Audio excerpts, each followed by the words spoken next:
قدماں وچ تھام ملی رب نوں پسند آئی صداقت صدیق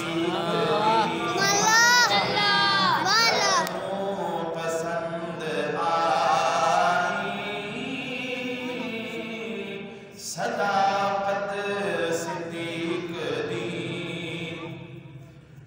مننا جے خدا نوں مننا رسول نوں مننا جے خدا نوں اور مننا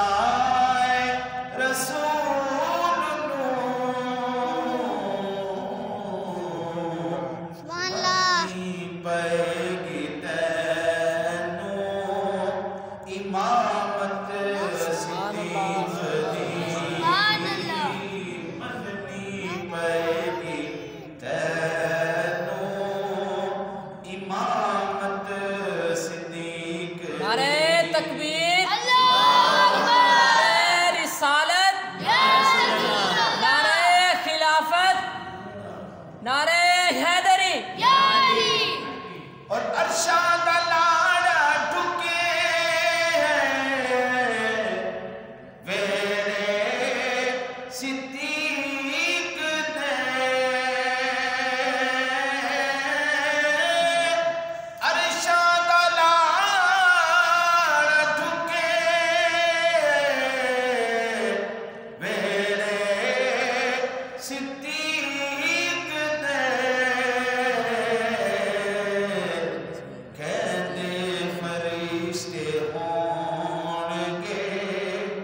قسمت صدیق دی کہندے فرشتے ہون گے قسمت صدیق دی جاندا زمانہ عظمت صدیق دی ساڈے جسم وچ شاکر نہیں خون غیر دا ساڈے جسم دے وچ شاکر نہیں خون غیر دا اس نہیں تے کر دیا عزت صدیق دی اس نہیں تے کر دیا عزت صدیق دی نہیں جاندا زمانہ عظمت صدیق دی نہیں جاندا زمانہ عظمت صدیق دی پوچھو رسول پاک تو قیمت صدیق دی سب نے ذل احترام والے تشان اللہ وحدہ لا شریک کے پاک کلام کی تلاوت اور سورہ توبہ شریف کی آیت نمبر 40 10واں پارہ 12واں رکوع اور سورت کے لحاظ سے 6واں رکوع ہے جی پارے کے لحاظ سے 12واں رکوع ہے اللہ وحدہ لا شریک نے اس آیت مبارکہ میں اس عظیم ہستی کا ذکر فرمایا ہے جس کی اس امت محمدی میں تو کیا پیارے آدم علیہ السلام سے لے کر قیامت تک کسی بھی امت میں مثال نہیں جن کو ہم کہتے ہیں یار غار مصطفیٰ یار مزار مصطفیٰ اور جس کی جوانی بھی جس کا لڑکپن بھی، جس کا بڑھاپا بھی، جس کی زندگی بھی، جب وہ ظاہری حیات میں تھے، جب بھی ہمارا تو ایمان ہے ہمارا نبی زندہ ہے، ہمارے نبی کے غلام زندہ ہیں، ظاہری حیات میں بھی جب تھے، جب بھی وہ ساتھ رہے، اب مزار میں بھی تو وہ ساتھ ہیں۔ یہ قرآن پاک کی وہ آیت مبارکہ ہے جس میں اللہ نے خاص واقعے کا ذکر فرمایا ہے۔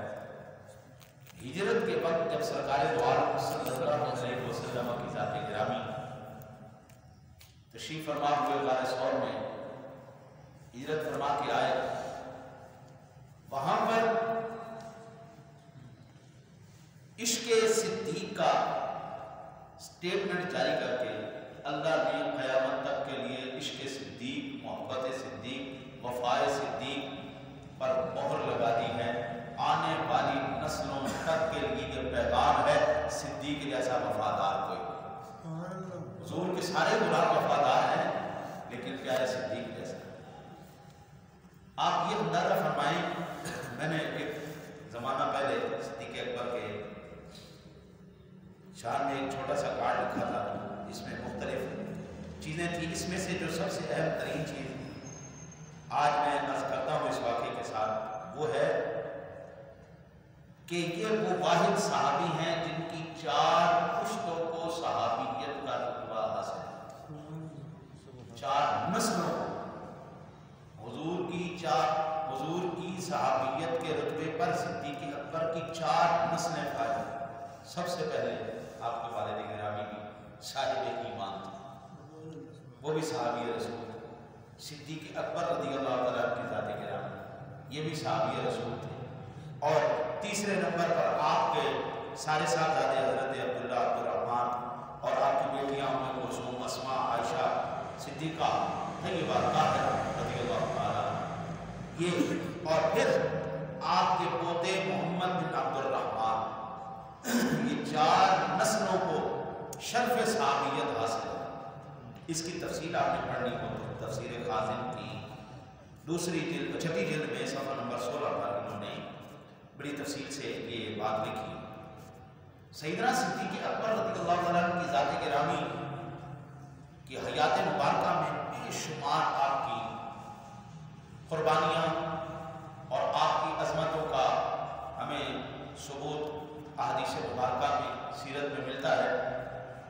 میں آج آپ کی حیات مبارکہ کی 3 بڑی خواہشات جو آپ نے سرکار دو عالم صلی اللہ علیہ وسلم کی ایک بڑی طویل حدیث پاک ہے جس میں 3 محبوب اشیاء کا ذکر کیا۔ سب سے پہلے سرکار دو عالم صلی اللہ علیہ وسلم نے کیا، پھر سیدنا حضرت ابوبکر صدیق نے کیا، پھر سیدنا عمر فاروق اعظم نے کیا، پھر اس کے بعد حضرت عثمان غنی نے کیا، پھر حضرت علی المرتضیٰ شیر خدا نے کیا، اس کے بعد اپنی 3 محبوب چیزیں پھر حضرت جبریل امین نے بتائیں، پھر 3 محبوب چیزیں اللہ کی ذات نے بتائیں۔